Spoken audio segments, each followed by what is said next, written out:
Big boss season 7 live update. അനീഷിൻ്റെ ഭാര്യ ഡിവോഴ്സായി പോയതും അനീഷിനെ ചൊറിഞ്ഞുകൊണ്ട് ചെന്നതും മസ്താനിയാണ്.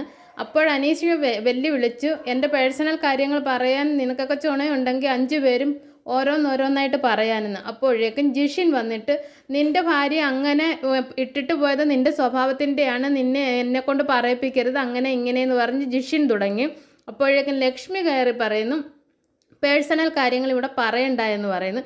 അപ്പോഴത്തേക്ക് ജിഷിൻ ലക്ഷ്മിക്ക് നേരെ തിരിഞ്ഞു ലക്ഷ്മിയോട് ചോദിക്കുന്നു, നീ അപ്പോൾ ഇന്നലെ എന്നോട് ചോദിച്ചതോ, നീ ഡിവോഴ്സ് അല്ലേ, നിൻ്റെ കൊച്ചിനെ കണ്ടോ, എന്താ കാണാൻ പോകാത്തത് എന്നൊക്കെ എൻ്റെ പേഴ്സണൽ കാര്യങ്ങൾ നിന്നോട് പറഞ്ഞു എൻ്റെ അടുത്ത് ചോദിക്കാനെന്ന് എന്ന് പറഞ്ഞിട്ട് ജിഷിനും ലക്ഷ്മിയും തമ്മിൽ പൊരിഞ്ഞു തർക്കുക. അപ്പോഴേക്കും ബിന്നി കയറിയേറ്റ്, ഇവിടെ പേഴ്സണൽ കാര്യങ്ങൾ സംസാരിക്കാൻ പറ്റില്ല, അഥവാ നിങ്ങൾ സംസാരിച്ചാൽ തിരിച്ച് നിങ്ങൾക്കും അത് ഞങ്ങൾ തിരിച്ച് സംസാരിക്കുമ്പോൾ അത് കേൾക്കാനുള്ള ശക്തി ഉണ്ടെങ്കിൽ മാത്രമേ ഇവിടെ സംസാരിക്കാവൂ എന്ന് ബിന്നി മാത്രമല്ല അക്ബറും രേണുസുതി എല്ലാവരും പറഞ്ഞു. വന്നപ്പോൾ തൊട്ട് എന്നെയും എല്ലാവരും ചൊറിയുന്നുണ്ട്, എൻ്റെയും പേഴ്സണൽ കാര്യങ്ങൾ എൻ്റെ മരിച്ചുപോയ ഭർത്താവിനെ വരെ എടുത്തിട്ട് സംസാരിക്കുന്നുണ്ടെന്ന് രേണുസുതി പറയുന്നു.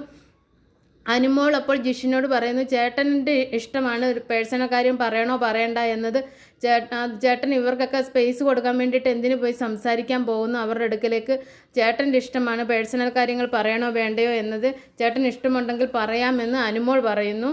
അങ്ങനെ ഹൗസിലുള്ളവർ തമ്മിൽ പൊരിഞ്ഞ വഴക്കാണ് നടക്കുന്നത്.